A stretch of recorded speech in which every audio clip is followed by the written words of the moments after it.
What were your feelings on the day of consecration as a bishop? What emotion was going through your heart and your mind? I would say probably mentally and physically you were exhausted. Because, priesthood is wonderful.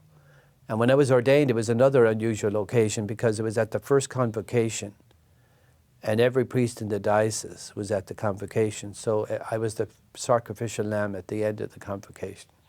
So I think there was over 400 and something priests laid hands on you. My knees were killing me, But then when you're made a bishop, there was a lot of excitement at ordination. But a bishop, it was like, holy God, I mean, how could this be? Right. This is strange, And you're in Miami, and why? And my parents weren't alive, so you kind of like, who would kind of like think that this would happen to you? If I may ask, because I was at the cathedral, had the blessed opportunity of witnessing your ordination to becoming an auxiliary. In the back, they had the priests get to sit in choir in the back and all that, so there was a good number of us.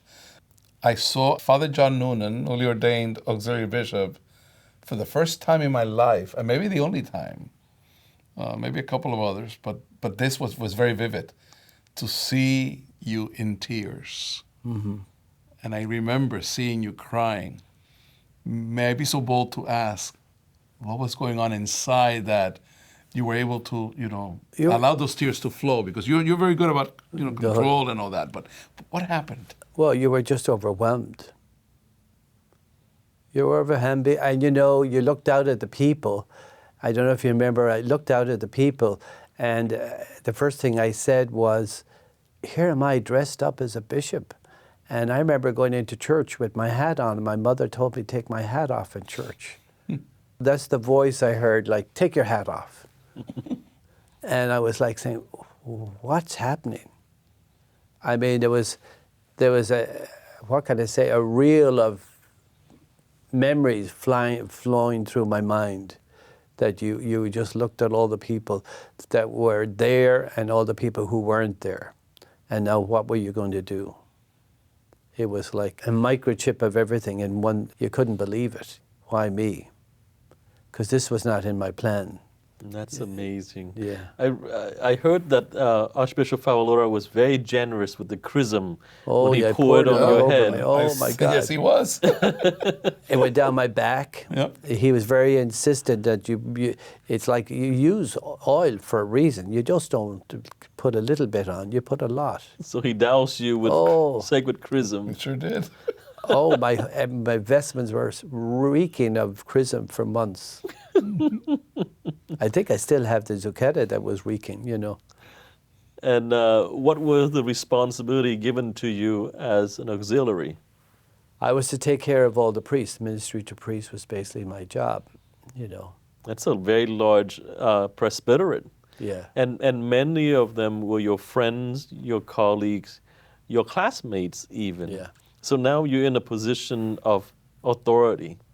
Well, you wouldn't say it as authority, everybody sees it as authority, but I saw it as an occasion to be a brother to them, to hear them and listen to them, And that's what I did when I came here. You have to make decisions, and you have to be a person of making decisions sometimes, but that's not your goal.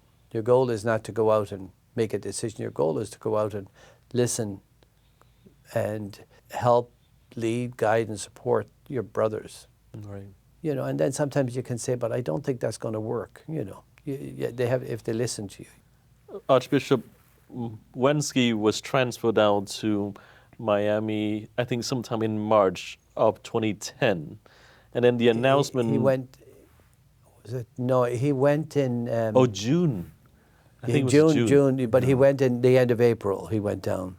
Right, and with the announcement of you coming to Orlando was made into October, I believe, right? It was made, but then there was a decision that we would let Archbishop Wensky dedicate the cathedral. It was under construction. Right. The renovation. So therefore, I wouldn't take hold of the see until then. Father Miguel, I don't know if you knew, but when they came together, the bishops came together for Board of Trustees, meeting before the announcement was made. So I ran over to Bishop Noonan and I put my hands in his hands and I said, I promise respect and obedience.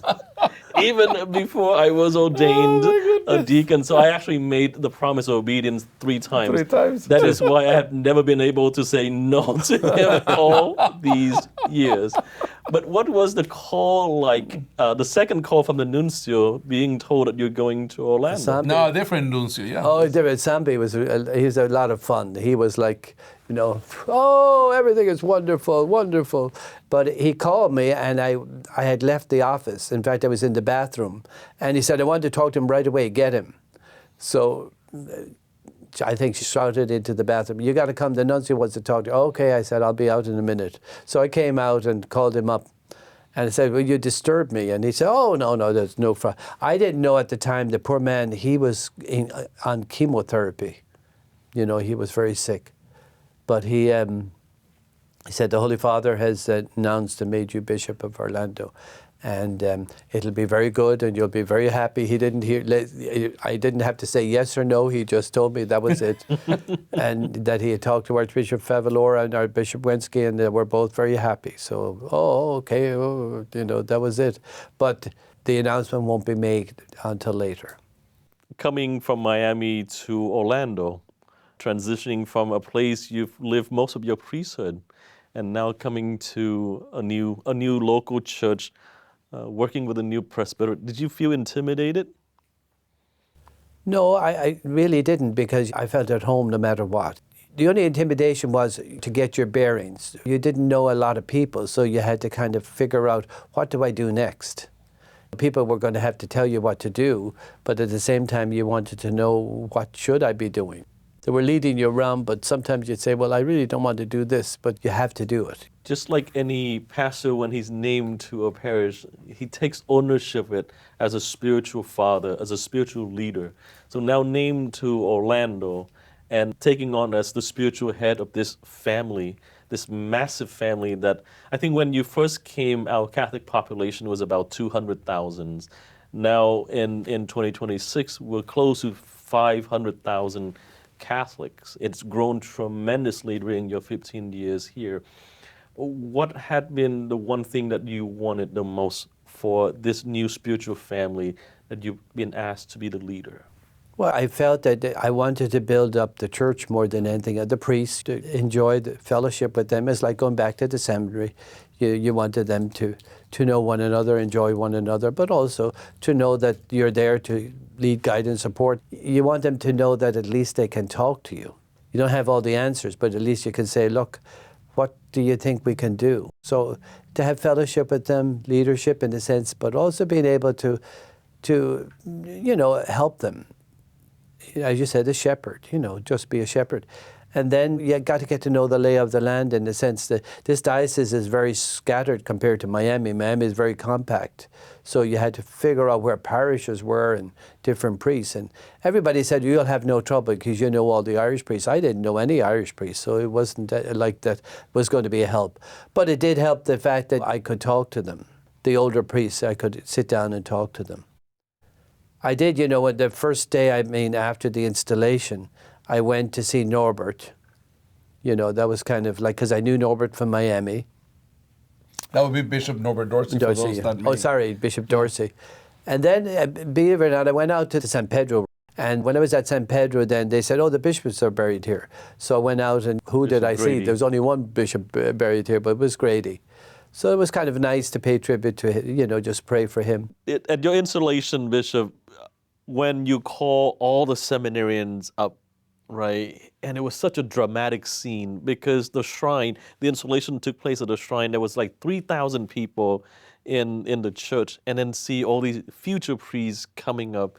And I remember you said to the congregation that this has been what I spend a lot of my priestly life working on, forming future priests. But the reality of the church is that the number of priests decline in comparison to the need of the people. So naturally, you have to delegate a lot, involving and cooperating with the lay faithful. Has that been one of your priorities as a bishop here in Orlando, knowing that the church here is growing very rapidly? It's a priority, but unfortunately, you have a number of priorities. You know, Right. every year you try to look and see what's the best way. I would spend more time in vocations to a certain extent than I would at some other things, but I try to make sure that at least we're keeping. What can I say? We're engaged. I'm engaged enough, and we're engaged enough in the community that people know vocations are important. When you look at the vision that you expressed or extended to the entire diocesan family to be mindful of the plan of action, of enkindling a deeper faith, of training new leaders, Yeah. of harmonizing ministries, now that you are able to begin a transition in your own life, as you look back, what's the evaluation? Have you met those goals? Do you think that the people of God and the diocesan family have really taken to heart this mandate? Have we seen any progress? How do you evaluate those three areas that you wanted to challenge us with as a vision? You're still never fully satisfied, but you get moments of, hope, and moments of real, enlightenment, and that you see that it's happening. It's not decreasing, it's increasing. But it's never to the level that you feel that it's enough. And that's the beauty, because you're never totally satisfied with anything like that, because you're always saying, well, what more can I do, or what better ways can we discover or help, or whatever So it's like, and then you have moments where there's a decline, and then you have to kind of go back and figure out how do we do it better. So it's a cycle but it's always got to be on the forefront of your mind and your ministry. Being privileged, the two of us, of seeing you behind the scene, right? Not just out there celebrating public and massive liturgies throughout the diocese, but sitting behind a desk. And any pastor, we'd run the complaining department, right? Any issues and problems in a parish, they come to the pastor. In a diocese this large, being the pastor of this diocese, the sheer amount of problems and challenges that you have to deal with must be quite overwhelming. And as a priest bishop, so to speak, someone who's passionate about caring for the people of God and being in the trenches, do you miss those days of being just a priest, being able to hear confessions, going to the hospital, being around school kids and trying to teach them and form them? Oh yeah, all the time. Like even the other night I was doing confirmation, and we took photographs ahead of time, and we had another 20 minutes.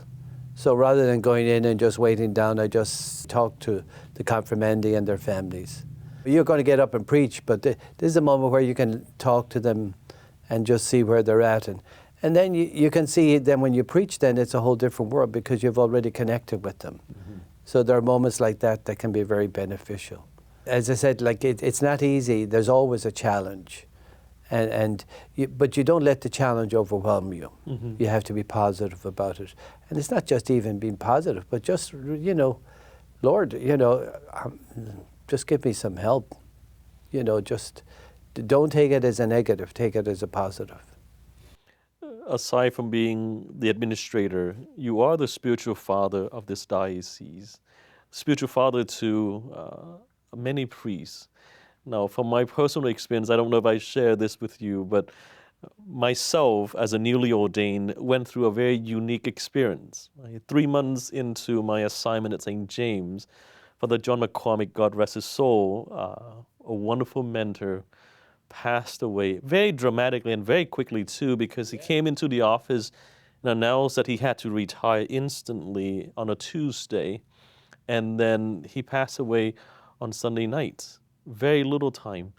And at that time, Father Miguel was still pastor of St. John Vianney. he was named administrator, but overseeing two very large community.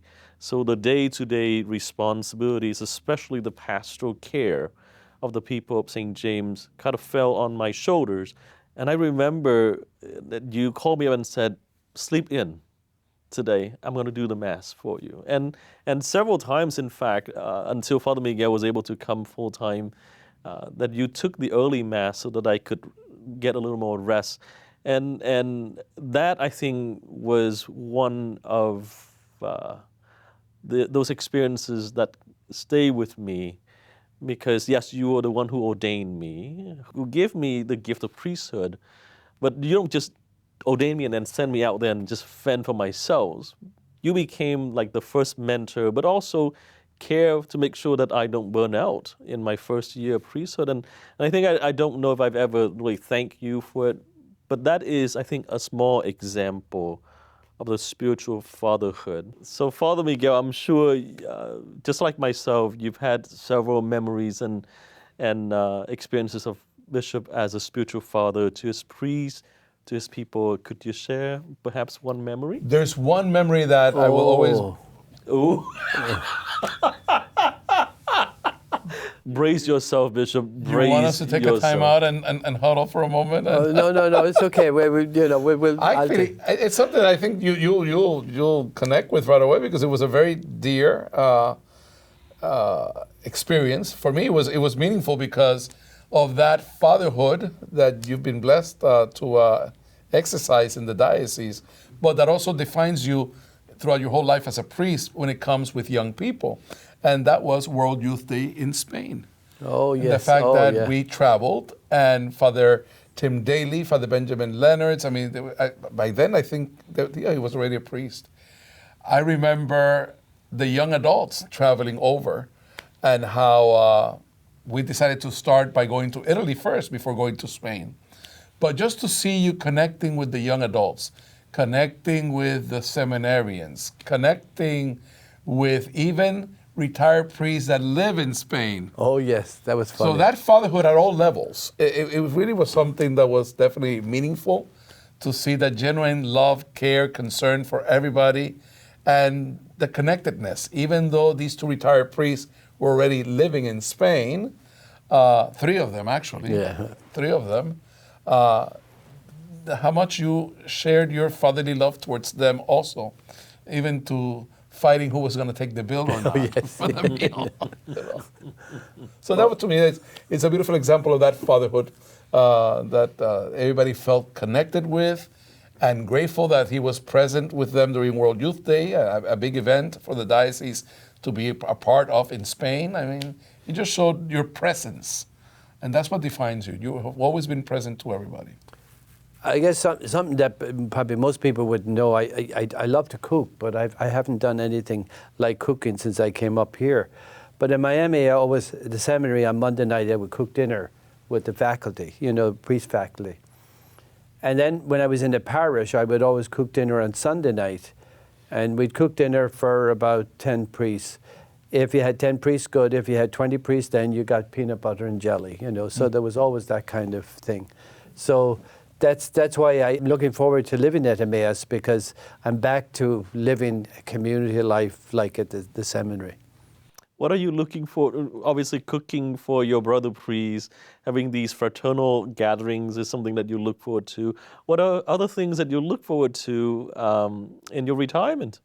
Just going out and say Mass in the parish and talking to people, not having to worry that you have another appointment, or not because you have to do this or that or the other. I heard that the pastor of Holy Family really needs help with the 6:30 a.m. Mass, just in case you want to drive across town to celebrate Mass at 6:30 in the morning. 6:30, I don't know, I thought 6:30 in the evening would be better, I heard you're an early riser. Oh, so I like to get up, yeah. But we'll see, we'll negotiate.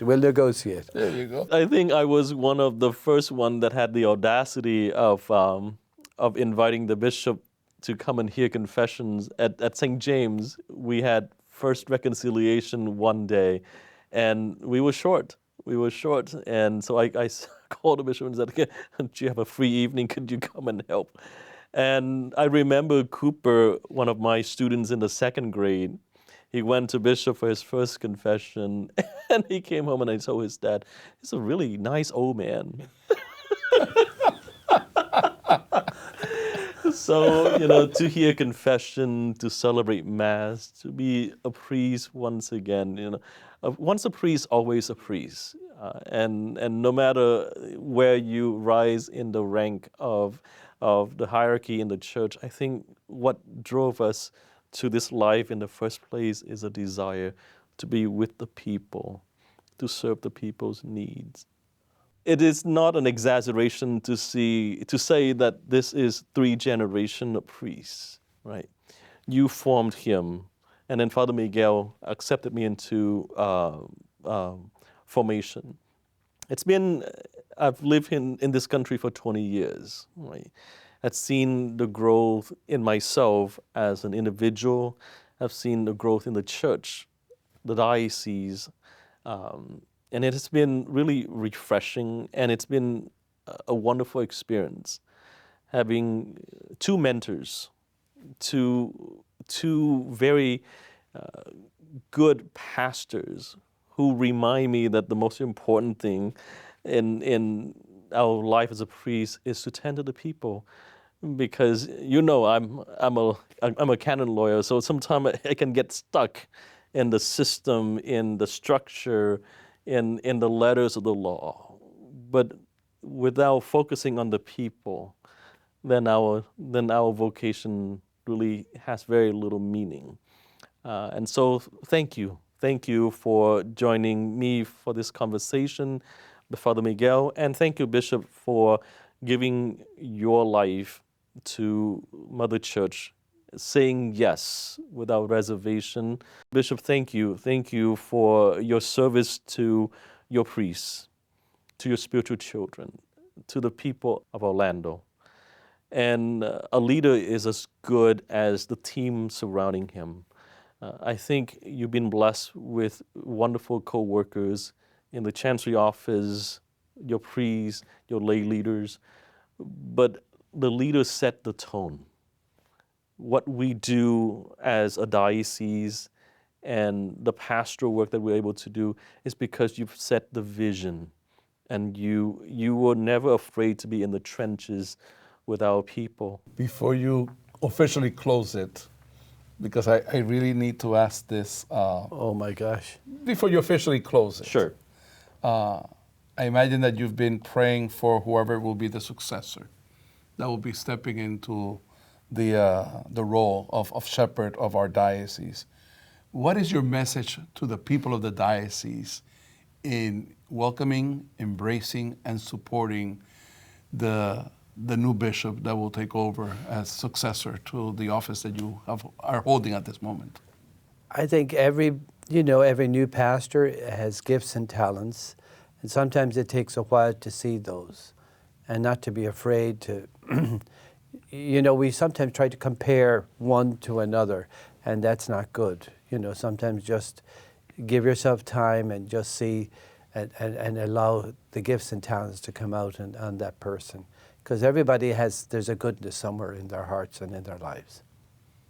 And we'll be praying for the new bishop, whoever the Holy Spirit will appoint, will identify for the Pope to appoint, but also for you to know that our hearts are indebted to you for your leadership, your love, and we're so happy that you're staying in Orlando. I'm just so grateful that you are going to stay with us so you can continue to enjoy and experience the love of your brother priest and the community that is so grateful for everything you've done for us. Worst come to worst, we can always go and look for a free meal. Oh, yeah.